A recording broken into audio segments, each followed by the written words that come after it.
We said we couldn't place imaginary numbers on the real number line, and that's true. But we still need a way of plotting them.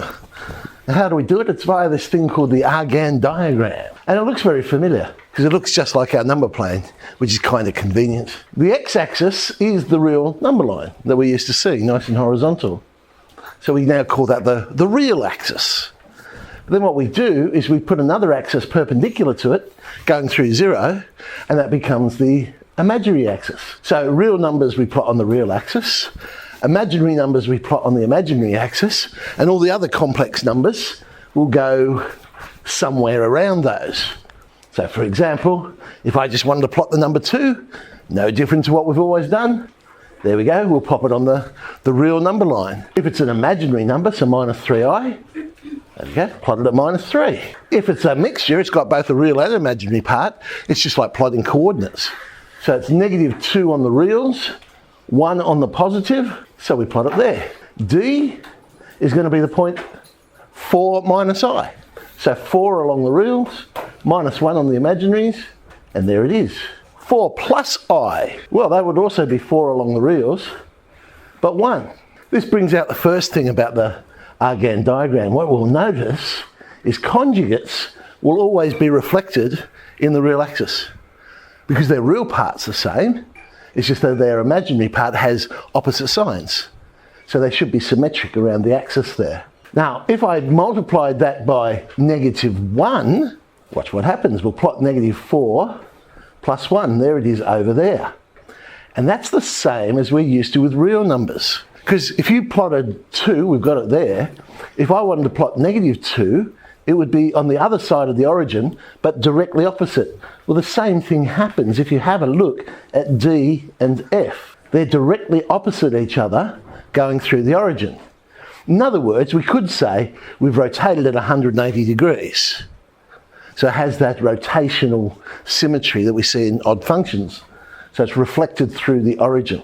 So G, if I multiply it by I, I'll end up with 1 plus 4i. Plot that one. There it is up there. This brings out an idea that we'll see later, and that's rotation by 90 degrees. Multiplication by I rotates your point 90 degrees anti-clockwise. That's why when we multiplied by negative 1, it rotated at 180. Because I times I, you multiply by negative 1. So that's 180.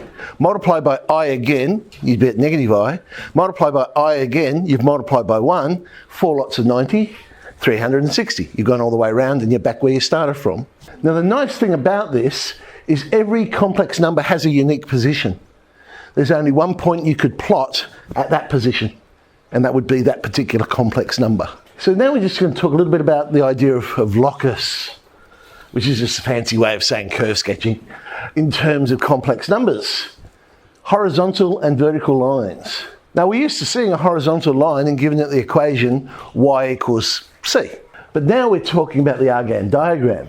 And now we're saying, what do all the complex numbers that lie on that line have in common? Well, they all have the imaginary part is equal to c, which is y equals c when you think about it. But that becomes the locus of that line. The imaginary part of z is equal to c. A vertical line, similar thing happens. What do they all have in common? Well, now it's the real parts all the same. So the real part is equal to k. So it would be a vertical line. Circles, there's a circle, centre of the origin, radius r. But if I'm talking about what do all the complex numbers that lie on that circle have in common, well, think about the equation of a circle. X squared plus y squared equals the radius squared. And we saw that x squared plus y squared is z times z conjugate. So we could write that equation as z times z conjugate is equal to the radius squared. And that would be a circle. So what about that? Z plus 4 plus I times the conjugate of z plus 4 minus I is equal to 49. Now if you're trying to work these out and you don't see it straight away, then you play with the algebra. Now, at some point, you can always substitute in x plus iy for z. And then you'll come up with an equation for x and y, and then you'll recognise it from the coordinate geometry, what it would be. First of all, I've expanded out, though, before I've substituted in. So I end up with z conjugate, 4 plus I times z conjugate, 4 minus I times z, 4 plus I, 4 minus I, playing around with that a little bit further, eventually, maybe I left it too late, but eventually I've subbed in my x and y's, because z conjugate, we know that's x squared plus y squared. Z plus z conjugate must be twice the real part, so 2x, 4 times 2x, 8x, and so on. Now I can see, yes, that is going to be a circle, some sort of shift happening there. So let's complete the square, and we end up with, there it is, x plus 4 squared plus y plus 1 squared is 49. So it's a circle, centre is minus 4 minus 1, and the radius is 7. Now have a look at that centre, minus 4 minus 1. Have a look at the original equation. Instead of going z times z conjugate, I went z plus 4 plus I. Relate that back to what we've looked at in curve sketching. Oh, there's a shift happening. I've moved the centre to minus 4 minus I. So if we see something like that, z minus some complex number times the conjugate minus the conjugate of that complex number, then we know that's going to be a circle. And the centre will be, well, omega in this case, and the radius will be r. So if you spot it, you can write that down straight away. What about this? 1 on z plus 1 on z conjugate is equal to 1. Again, don't spot it straight away, so let's play with the algebra. I'll multiply both sides by z conjugate. Okay, well z conjugate we know is x squared plus y squared. Z conjugate plus z would be 2x. Again, we've got a circle.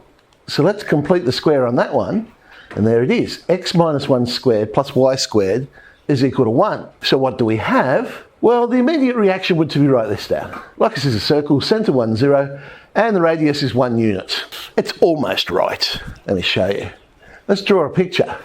There is that circle, and we're saying every possible z lies on that circle. But go back to the original equation. 0 can't be on the bottom of a fraction. So it's not possible for this one for z to equal 0, which would be 0 plus 0i, in other words, the origin. So we actually have to exclude the point 0, 0 on this one, because it wouldn't work. 1c